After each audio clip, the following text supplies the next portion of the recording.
Welcome back to Hun's Story, where every tale hides a deeper truth and every secret buried might one day rise again. Today's story takes us to a quiet little town in Missouri, where one man's plan to dig a simple backyard pond turns into the reopening of a 15-year-old cold case, after a mysterious chest is pulled from the dirt. What was hidden inside? Who was the woman in the chest? And why did someone go through so much trouble to bury the truth literally? Stick with us until the end, because the deeper this story goes, the darker it gets. This story is a complete work of fiction. All names, events, and locations are purely imaginary and are not based on real people or real incidents.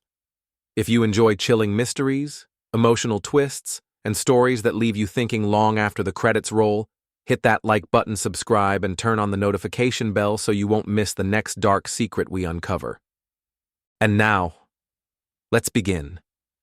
Westfield, Missouri was the kind of quiet rural town where time seemed to forget it existed. Rows of cornfields stretched to the horizon, old wooden houses creaked in the wind, and life moved at the pace of a lazy river. At the far end of Maple Road stood a small, weathered house owned by Eli Banner, a 57-year-old widower who had lived alone since his wife passed away a decade ago. That morning, just as the sun peeked over the hills, Eli slipped on his straw hat, rolled up his sleeves, and wheeled his rusted cart of tools to the backyard. He had made up his mind to dig a small pond, nothing fancy, just deep enough to raise some fish come spring, 1.5 meters deep. "I can manage that," he muttered as he sank the first shovel into the cold, stubborn earth. The first few layers were uneventful, just roots, rocks, and clumps of soil, but around noon, as he thrust the shovel down for what felt like the 100th time, it struck something with a hollow clang. Eli paused, frowning. He cleared some dirt away carefully, and soon uncovered a large rectangular object, wooden bound in rusted iron like an old chest. His pulse quickened. There was something unsettling about finding an old chest buried that deep in the ground. Something told him to stop. But curiosity, as it often does, won over caution.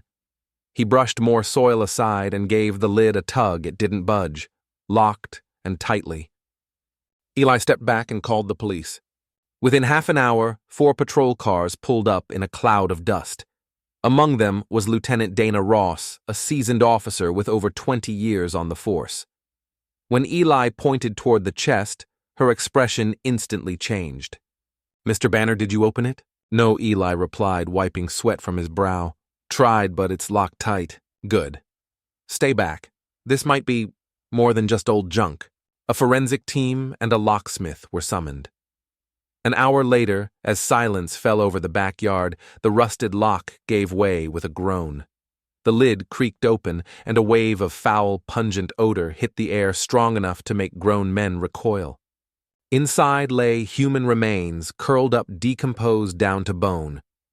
A tattered gray dress clung to what was left of the body, and next to it rested a silver bracelet engraved just barely visible.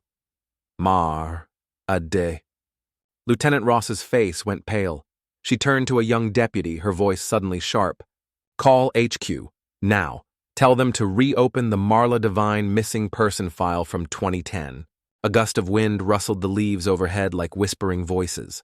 And Eli, who only wanted to dig a pond and raise some fish, stood frozen beside the open chest, unaware that from this moment on, his quiet life would never be the same. The sun had barely moved across the sky, but everything in Eli Banner's backyard had changed. Yellow police tape fluttered in the breeze. Detectives murmured in low voices, taking photographs, collecting samples, measuring depth and soil layers. Eli sat on a plastic chair near the edge of his porch, sipping water with shaking hands. He wasn't a suspect yet, but it was clear this was no ordinary discovery. Lieutenant Dana Ross stood over the open chest, her eyes fixed not on the bones, but on the small silver bracelet lying beside them. It was thin, delicate, and badly tarnished, but the engraving had just enough life left to be legible under the forensic light. Marla Devine, love always M. Dana hadn't heard that name in over a decade, but it hit her instantly. Marla Devine. the young English teacher who vanished in March 2010. No forced entry, no struggle, no suspects.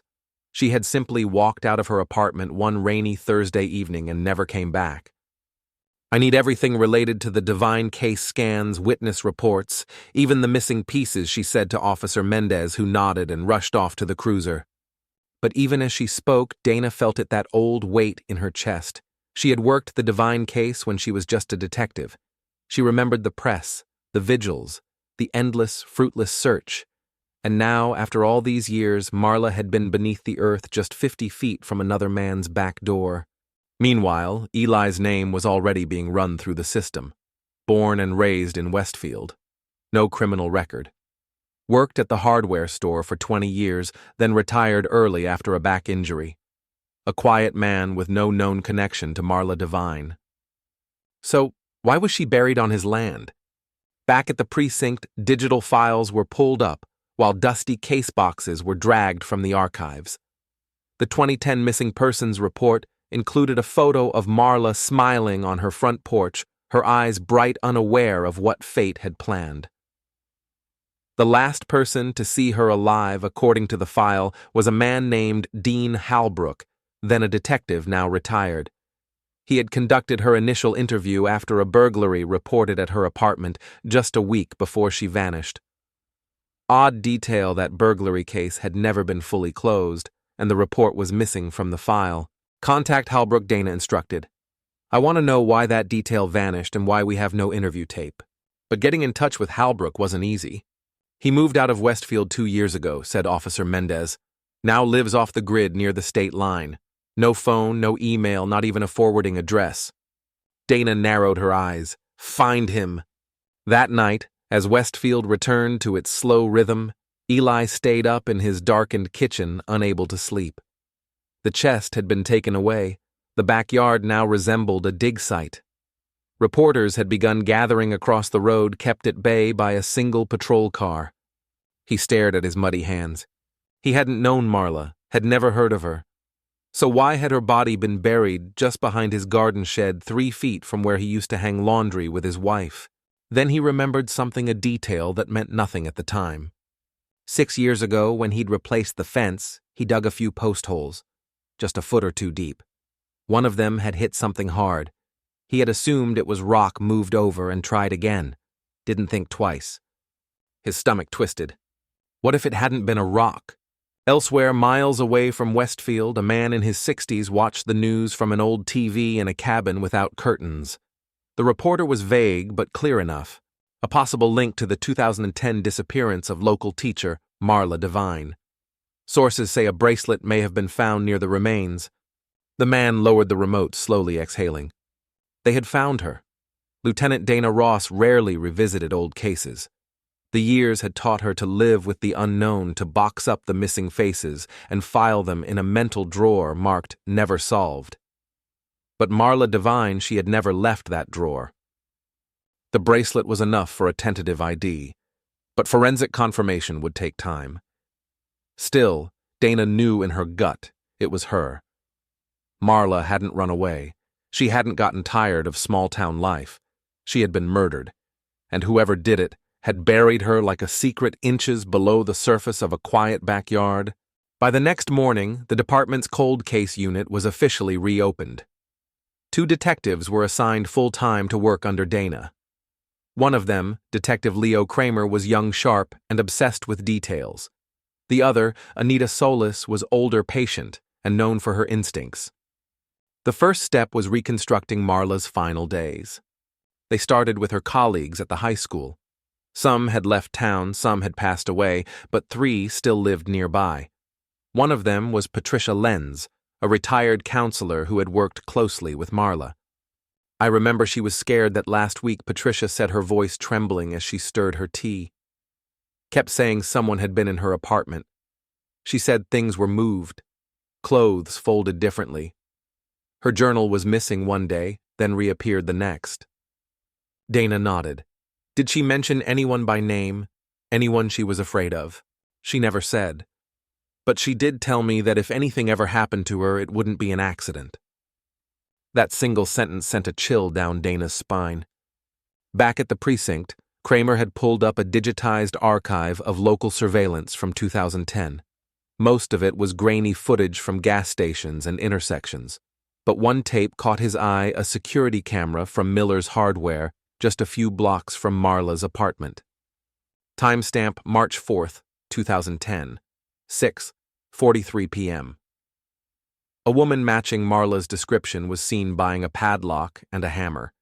She looked over her shoulder 3 times in under 30 seconds, nervous, anxious. She left and walked south toward her apartment. It was the last known footage of her alive. But that wasn't what caught Kramer's attention.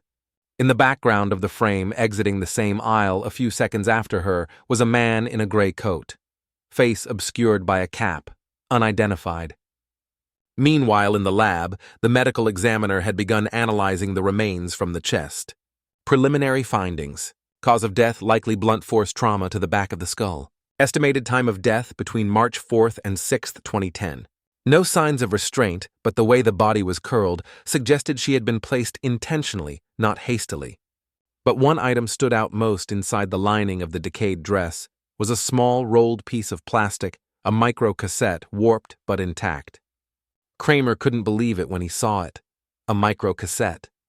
In 2010, Dana raised an eyebrow. Marla wrote everything down. Maybe she said something too. They sent the tape to be restored. If it contained her voice, it might tell them what happened during her final hours. Elsewhere, 120 miles outside Westfield, a man named Dean Halbrook stared at his reflection in the cracked mirror of a roadside motel. Once a detective, now just a shadow of one. His hands trembled not from age but from memory. He had tried to bury it, had convinced himself she'd never be found. But now, he knew they'd come looking. And when they did, they'd find what he left behind. The small plastic cassette was warped from moisture, nearly destroyed by time. But somehow the forensics lab had coaxed its contents back to life. After 12 hours of careful restoration, it was finally playable, though the audio was scratchy, fractured. Lieutenant Dana Ross sat alone in the evidence room when the file was emailed to her laptop. She pressed play. This is March 4th. 8:37 p.m. I think someone's been in my apartment again. I don't know who. I told the police, but they don't believe me anymore. Or maybe they do, and they're just pretending. I found my journal in the wrong drawer, pages missing. A loud thump distorted the next few seconds. And then I saw him, same jacket, same eyes. He was across the street, just standing there, watching. If something happens to me and they say I ran away, that's not true. Please, someone listen to this, please. The audio cut out there. Dana stared at the screen, goosebumps crawling across her arms. That voice, Marla's voice, was clear, afraid, but certain. She hadn't vanished willingly. She had known she was being watched. And worse, she suspected the police weren't on her side. Across the room, Detective Kramer was running background checks. He paused at the name Dean Halbrook. Former Westfield PD detective, led the Divine investigation in 2010, retired early in 2012 after medical complications, last known address Blue Hollow, Missouri, but that was 2 years ago. Since then, Halbrook had dropped off the grid, no credit card usage, no phone bills, no government records. Either he's dead, Kramer said, or he doesn't want to be found. Dana crossed her arms. We're going to Blue Hollow. 3 hours later, Dana and Kramer pulled into the decaying town of Blue Hollow. The population had once been more than 200, now maybe 300. Most of the stores had long shuttered. Mailboxes hung open, rusted. Dogs barked at their car from behind broken fences. It took asking 3 people and visiting a bait shop before they found the place, an old hunting cabin on the edge of the woods. No lights, no car, no movement. Dana knocked, no answer. She stepped around the back. That's when she saw the ashtray, still warm cigarette burning low. Someone had been there just moments ago. Back door's open, Kramer called softly. They entered cautiously. Inside the cabin was cluttered but lived in. Coffee grounds still in the filter. Newspapers stacked against the wall, all from Westfield. Most of them were old, but one on the kitchen table was just 3 days old.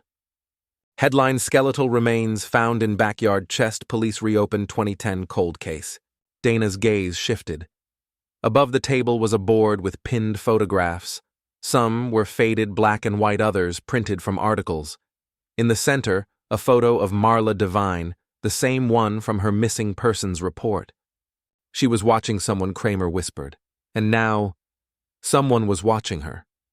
But Dana had already seen something else, something more disturbing. A photo from 2010, surveillance still slightly blurred. A man in a gray coat, cap pulled low. Next to it, a note: hardware store, 6:43 p.m., she saw me. Back in Westfield, the forensic report arrived. Skin particles found beneath Marla's fingernails contained degraded male DNA, partial match to someone already in the system, just not enough to identify. But another test confirmed something else. A hair sample from the chest matched the DNA of Dean Halbrook. Halbrook was now officially a person of interest. But he was gone. That night, in an unknown location, a fire crackled behind a small shack deep in the forest. A man stood nearby, burning what looked like documents, old photos, and a police badge. The flame caught on a folded piece of paper. If someone had been there to read it, they would have seen Marla's name written in looping, delicate handwriting, and under it just 2 words: Hinos. The rain came hard the morning they returned from Blue Hollow. The drive back to Westfield was quiet. Neither Dana Ross nor Detective Kramer spoke much. In the back seat, resting against a duffel bag filled with old notebooks and worn-down evidence files, was a brown, leather-bound journal they had recovered from Halbrook's cabin. It wasn't Marla's. It belonged to Halbrook himself. The entries were sparse, mostly erratic dates, clipped sentences, coded reminders. But wedged between 2 yellowing pages from the year 2004 was a small, folded note written in hurried handwriting on stationery from the St. Helena Psychiatric Recovery Center. It read, "She's not like the others. She talks too much, too many questions. If she keeps digging, I'll need help. Jay said she would handle it." Dana stared at the note for a long time. Jay... Kramer flipped through the back of the journal, landing on a page that had been intentionally torn halfway out. The ink had bled from water damage, but one part remained legible. John Granger, site coordinates W11, chest sealed, return if needed. A chill ran down Dana's spine. That was the man who found the chest, the one who claimed he had no connection to Marla or Halbrook or any of this. And yet here he was, in Halbrook's journal, listed beside a burial location. They returned to John Granger's property the same afternoon, this time with a search warrant. He stood on his back porch, confused arms crossed in the rain, watching silently as police moved across the soggy grass with markers and ground-penetrating radar. "We're not accusing you of anything," Dana said carefully, "but your name was in a suspect's personal notes dated years before you reported finding the chest. That raises questions." "I don't know why he would write that," John said flatly. "I've never met the man, never even heard the name Halbrook until yesterday." "Do you know anyone named—" Jay Kramer asked. "Someone Halbrook might have worked with or trusted back in 2004. Someone from this area." John's expression faltered, for a second, barely. "My mother's name was Janet," he said finally, "but she passed away in 2017. Cancer." Dana exchanged a sharp glance with Kramer. "Did she live here?" John nodded. "All her life. Born here, died here. She used to work as a nurse, I think, in mental health care. Where—" He looked off into the distance, eyes unfocused. "St. Helena, the one that burned down back in '06. That night, Dana sat alone in the station archive room, reviewing any digital records salvaged from the old psychiatric hospital.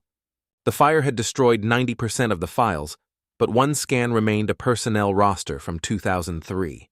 Listed under ward supervisors: Janet Granger, intake and records, cleared level 4. Her hand paused on the mouse. Then she zoomed in on a second name: Dean Halbrook, field recovery liaison external, PD clearance. They worked together. Kramer arrived 2 hours later holding a manila envelope. "You'll want to see this." Inside were the results of the fingerprint scan from the metal tag on the rung, the one that looked like it had been hammered shut by hand. "Partial match, Janet Granger." Dana rubbed her temples, heart racing. So you're telling me, she whispered, the man who found the body lived with the woman who helped hide it. In his quiet house, John Granger was burning something in his fireplace, not out of guilt, not out of fear, but something older, more resigned. He held an old photograph. It was of him as a boy standing beside his mother in their backyard. Behind them, the same patch of earth that he later dug up, now a pond. He flipped the photo. On the back, in his mother's script, Woodward 11, only if they forget. The next day, a new search was ordered. This time it wasn't near the pond. It was by the old tool shed 30 yards east. And what they found beneath the floorboards was not a second chest, but a shovel. Rusted, blood-stained, and tagged with crime scene evidence tape. Someone had tried to hide that tool twice. Meanwhile, in a different county, an anonymous letter was sent to the local sheriff's office. Typed, untraceable, just 4 lines. There are more. Under the orchard. I didn't do it. But I watched. The orchard was dry, forgotten. What used to be rows of plum trees behind the abandoned Granger property now looked like a half-buried battlefield. The roots cracked through the soil like veins trying to break free. That morning, after the letter reached Sheriff's Office District 4, crime scene units from 3 counties arrived with radar dogs and silent anticipation. They didn't need to dig far. Just 12 inches under a crooked stone marker with no inscription, they found it. Another chest. Same make, same lock, same brutal welding around the seams. And when the coroner cracked it open under controlled conditions, what they found sent the entire room into a hush. A female skeleton, knees curled, wrists tied behind her back, skull fractured. No clothes, no ID. Only a copper necklace, the kind mass-produced in the early 2000s. And wedged into the corner of the box, a brittle piece of paper fused to the lining by time and moisture. On it, faded but readable. Forgetting is harder when they don't stop screaming. JG. Back at the station, Dana Ross stared at the board in the war room. 2 red strings now ran from the Granger property. One to Marla Devine, victim found in the pond. One to Jane Doe, victim found under the orchard. Both bodies buried with precision. Both locations connected to Janet Granger. And both tied somehow to the year 2004, the year Holbrook and Janet worked together at St. Helena Psychiatric Recovery Center. Kramer returned from the state archives with a heavy file box labeled St. Helena, pre-fire records restricted. Most of the folders were scorched, some unreadable, but in a sealed evidence envelope marked Internal Misconduct. 2004, they found it. A patient complaint log, filed by Marla Devine, then age 19. The complaint detailed multiple incidents of invasive behavior and threats by one staff member, Dean Halbrook. And beneath that, a follow-up report by a supervisor, Janet Granger. Her response: patient exhibits signs of delusional behavior. No further action required. Complaint voided. Dana looked up, her voice barely above a whisper. She tried to report him, a full 6 years before she went missing. And Janet buried it, Kramer added. Literally. But what really broke Dana's resolve was the final entry on the log, another name listed under witness to incident. Amber L. Cross, 23, patient, last seen June 2004. No discharge record, no transfer, no obituary, just gone. We have 3 victims now, Dana said to the task force. Marla Jane Doe, possibly Amber Cross, and whoever wrote that damn letter. And one connecting thread, Kramer added. St. Helena. That night, a forensics tech found something new. While cleaning the rusted shovel found under the Granger shed, they discovered faint initials scratched into the wooden handle. ILC. Amber L. Cross. At 2:11 a.m., Dana received a call from the crime lab. Detective, the voice on the line said, we matched the DNA from the orchard body. She stood up. It's her, isn't it? Yes, it's Amber Cross. But what chilled her more wasn't the ID. It was what came next. Also, we ran a deep clean on Halbrook's journal, using ink layer separation. Okay. There were faint impressions on the torn page, like someone had written something on top of it, pressing down. We recovered the words. What do they say? Third goes in fire, she won't be missed. Dana's stomach turned. There was a fire. Yes, the hospital. And no third body was ever found. Silence. Then the technician said, maybe because it was found. but not reported. Meanwhile, back at the Granger house, John stood in his basement holding something in his hands. A small metal tin rusted locked with initials engraved on the lid. Inside it a badge. St. Helena Hospital, staff access, name J. Granger, level 4. And beneath it a photo, 2 people in white coats, one male, tall, smiling awkwardly, the other his mother, not smiling, just watching, and in her hand, a shovel. The tin box sat on the workbench in John Granger's basement, like it had been waiting. Inside it, buried under his mother's staff badge and a faded photo, was a folded letter. The paper had yellowed at the edges, creased by time. It smelled faintly of rust and something else. Something sickly sweet like mold and smoke. John unfolded it with shaking hands. "John, if you found this, it means I never had the courage to tell you what I did, or what I let him do." The handwriting was his mother's neat, upright, deliberate. His name was Dean Halbrook. When they transferred him to St. Helena, we were told he was cleared for field recovery, whatever that meant. But he wasn't right. He talked too much, watched too long, touched patients in ways that made my stomach twist. I reported him once. They told me to stop, told me I was risking the hospital's federal contract. John's heart pounded, so I stayed quiet, for a while, until the girl disappeared, the first one. Her name was Amber. She knew something. He made it look like she ran. But I saw the bruises. I saw the blood. I helped him move her. Not because I wanted to, but because I knew if I didn't, he'd do it again. He said she talked too much, and the others would too. So I tried to stop him, I really did, but by then it was too late. Marla, and the other one, I helped bury all of them. The page trembled in John's hands. His eyes scanned to the bottom, breath shallow. I thought if I locked the memories in steel like he did with the girls, I could bury the guilt. But it's in the walls now. In the soil. In you. Don't dig further, John. Please. Let the pond be the last place. Mom! Across town, Dana Ross was following a different lead. The fire report from St. Helena Psychiatric Recovery Center had long been dismissed as accidental faulty wiring paper buildup, poor containment. But a recovered file from the state's arson archive listed an internal memo flagged but never followed up. Unauthorized incineration detected, sublevel 3, dated July 2nd, 2005. Contained one human-sized silhouette, charred beyond recognition. She showed the report to Kramer. "You thinking what I'm thinking?" he asked. She nodded grimly, the third victim. And the killer tried to burn the evidence with the whole hospital. Back at the lab, forensic analysts were piecing together fragments from the second chest and the shovel. Under high-res scans, they found a thumbprint embedded in the underside of the lock mechanism, too small to be Halbrook's. It was a woman's, and a match. Janet Granger. Dana returned to John's home that night with 2 uniformed officers. She didn't want to accuse him. She didn't even want to suspect him, but she needed answers.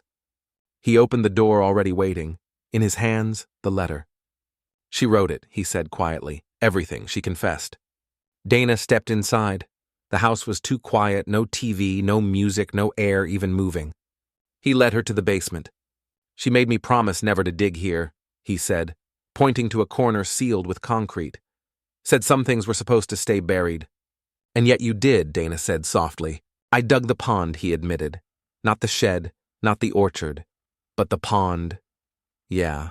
Why?" He paused, then looked up, eyes hollow. "Because the water started to sink too fast. I thought it was just soil collapse, but it wasn't." He handed her an old photograph. It showed a young girl, maybe 15, standing in front of a plum tree. Behind her was a crude wooden marker, not unlike the one found at the orchard.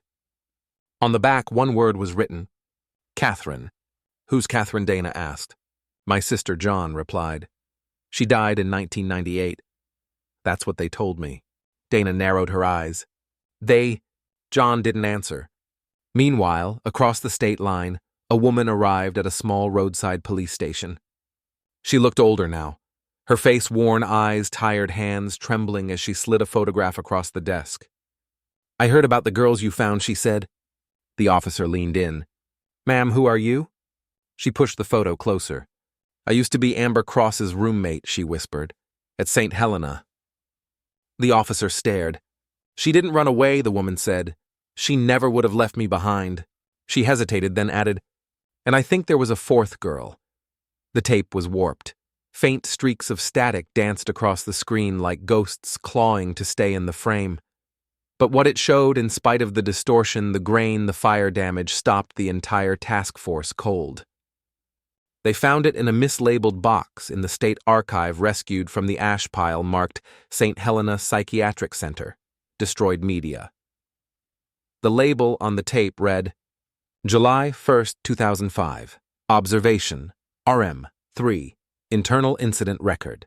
The camera was fixed one angle facing the far wall of a concrete hallway. The timestamp read 02:13 a.m. There was no sound. For 38 seconds, nothing moved. Then the door at the far end opened, and a girl stepped into frame. Barefoot, long dark hair, a white patient gown clinging to her knees. One arm hung stiff like it had been broken and healed wrong. Her face was turned slightly down, but one eye caught the lens. And even in low-res VHS grain, it looked terrified. She turned the corner and disappeared toward the incinerator. And she never came back out. Dana Ross stood frozen. Can you enhance it? She asked the technician. He nodded, ran software that cleaned and stabilized the footage, and then paused it at the moment the girl looked up. Dana's breath caught. The photo John had shown her, the girl in front of the tree labeled Catherine, it was her. Same jawline, same expression, same sad, distant eyes. Catherine Granger, she whispered. She wasn't dead in 1998. She was institutionalized. That night, she returned to the Granger house, tape in hand. John was sitting on the porch, smoking something tightly rolled. The silence between them hung like old wallpaper. She wasn't sick, was she? Dana asked. He didn't look up, just said no. Dana sat down beside him. What happened? He took a long drag, exhaled through his nose, then finally spoke. Catherine had fits, but not the kind they put on brochures. She'd wake up screaming, scratch her arms till they bled, talked about shadows in the attic. My mom, Janet, tried therapy, prayer. Then one day she just took her away, said she was going to a place where they could help her. I was 12. I believed her. He paused. But a year later she told me Catherine died. Pneumonia. Never let me see the grave.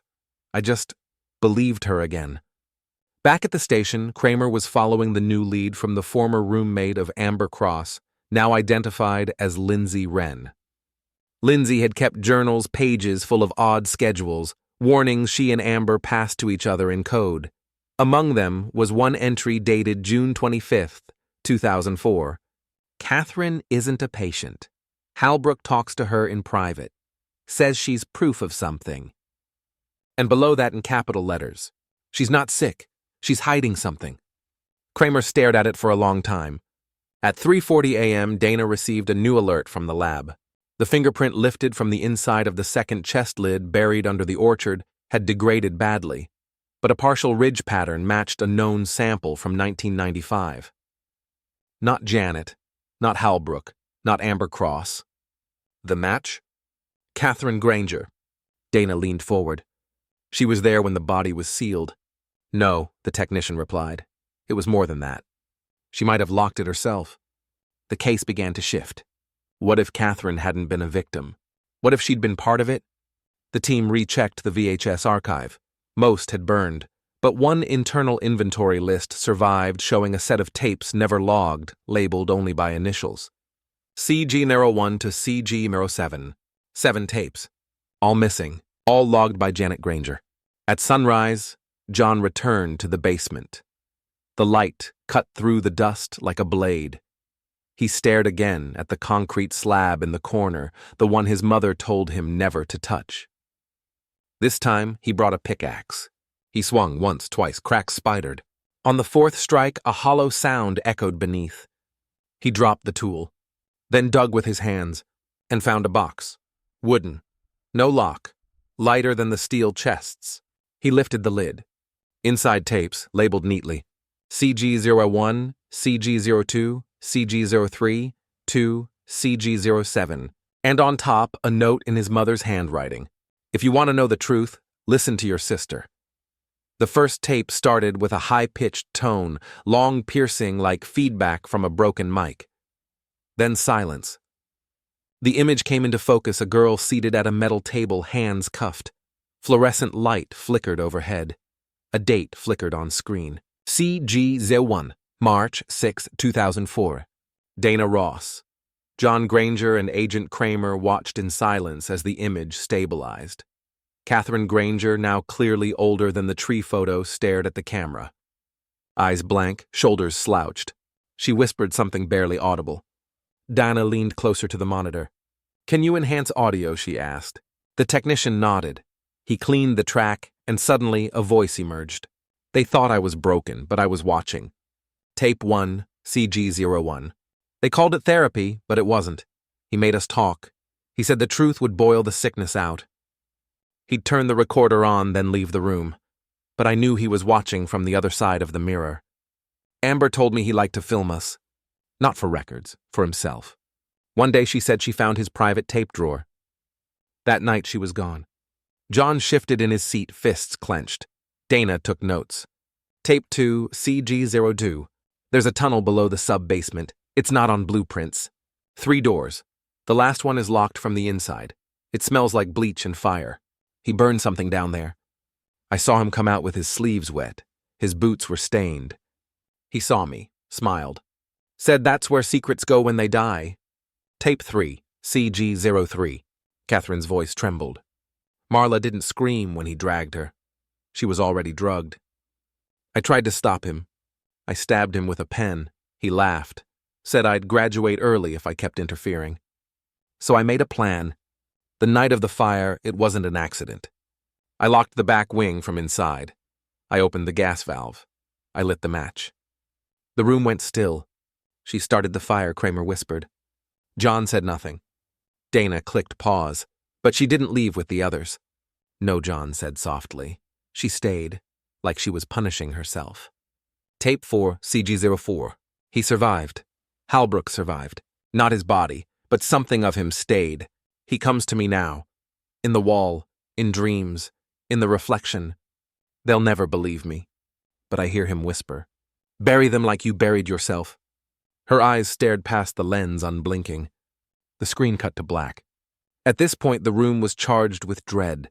The line between madness and memory blurred in every tape. Was Catherine unstable? Or the only one telling the truth? Tape 5, CG05.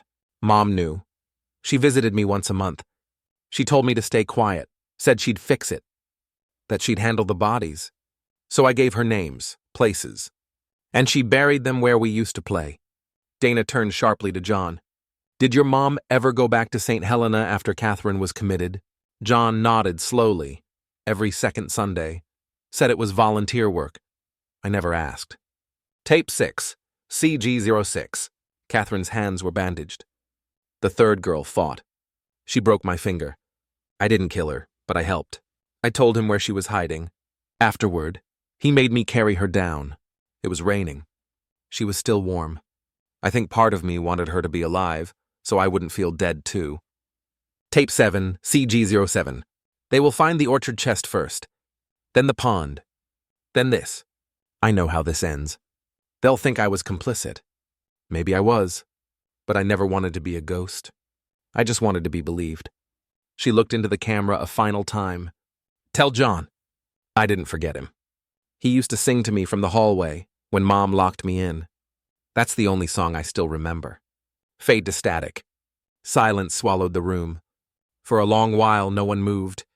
Then John stood. I want to see her grave. Dana looked up. She doesn't have one. Yes, he said. She does. They drove to the edge of Granger property, past the orchard, past the pond, to the tree line near the ridge. John stopped beside a gnarled willow. I remember burying something here, he whispered. With my mom. She said it was a time capsule. I was 9. They dug. And after 2 feet of roots and earth, they found a small box. Inside a ribbon. And beneath it a bone. Human. As they called the forensics team, Dana stared into the woods. One of the chests was still unaccounted for. And Halbrook's remains were never confirmed. Rain fell steadily as the forensics team confirmed the small bone in the box under the willow tree was human, a right kneecap likely belonging to a teenage girl. But it wasn't the bone that froze everyone. It was the strand of hair tangled in the pink ribbon alongside it. DNA match Catherine Granger.